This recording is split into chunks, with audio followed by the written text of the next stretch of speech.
খারাপ লেগেছে যে ইন্ডিয়া কি চ্যাম্পিয়ন্স ট্রফি আয়োজক দেশ হিসাবে অংশগ্রহণ করেছে? আয়োজক দেশ ছিল পাকিস্তান। কিন্তু এমন মনে হচ্ছে যে কি আয়োজক দেশ হচ্ছে ইন্ডিয়া। আয়োজক দেশ হিসাবে পাকিস্তানের কোনো ভূমিকাই নেই। অথচ যে পুরস্কার বিতরণ হচ্ছে, পুরস্কার বিতরণের সময়তেও কিন্তু সময়ে একজনের পাকিস্তানের বোর্ডের একজনকেও দেখা গেল না। এটা কিন্তু খুব খারাপ। আসা উচিত ছিল। যা হোক, এর থেকে বোঝা যায় যে ইন্ডিয়া একেবারে সারা ওয়ার্ল্ডে ক্রিকেট নিয়ে, ক্রিকেটের ওপরে কিন্তু দাদাগিরি করছে। ইন্ডিয়া যে ক্রিকেটের উপরে দাদাগিরি করছে সেটা কিন্তু একেবারে ফুটে উঠল এই চ্যাম্পিয়ন্স ট্রফির ফাইনাল ম্যাচে।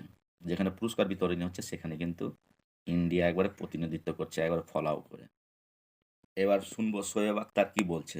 দেখুন শোয়েব আক্তার কি বলছে সেটা जी একটু শুনুন। ICC champions Shoaib Akhtar trophy নিজের हिंदुस्तान ने মতামত जीत ली প্রকাশ है করছেন। और एक अजीब सी चीज मैंने देखी है कि पाकिस्तान क्रिकेट দেখুন কি बोर्ड का বলছেন। कोई नुमाइंदा यहाँ দেখুন खड़ा नहीं था। पाकिस्तानी শোয়েব আক্তার चैंपियंस কি ट्रॉफी বলছে। होस्ट कर रहा था और শোয়েব আক্তার খুব पाकिस्तान মানে का খুশি कोई না। भी শোয়েব আক্তার খুশি। नुमाइंदा यहाँ पे नहीं खड़ा था। ये बात मेरी समझ से बाहर है।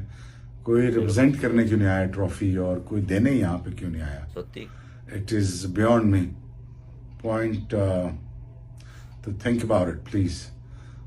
वर्ल्ड स्टेज है, यहाँ पे आपको होना चाहिए था, but sadly I could not see any Pakistan cricket board member out there और ये hosted by us and yet there is nobody there. Think about it, feeling very down to see that.